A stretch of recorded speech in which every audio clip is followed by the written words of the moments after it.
We were able to harvest a log to use for the duck boxes that was donated, and we cut that up and provided the material to carpentry, allowed my students to see the work of wood from harvest to beginning milling all the way to the ending process, and then actually to install it on the pond that we actively use and are there to check on it and check the progress. It was really neat. It was interesting for the students, especially his, because they don't have as much exposure to making products from a piece of wood.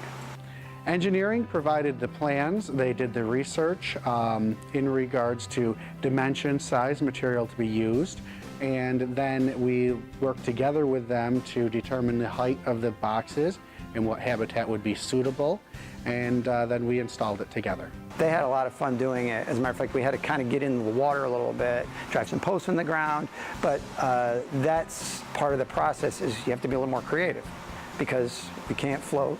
So we had to get on a little boat and kind of float out a little ways and drive posts in the ground to create a stable kind of piers for the box to sit on. I think anytime you get young people together in different programs, students working together for a common goal, if that goal is important enough, they buy in. And then I think from that point, they kind of look forward to, well, what are we going to do next?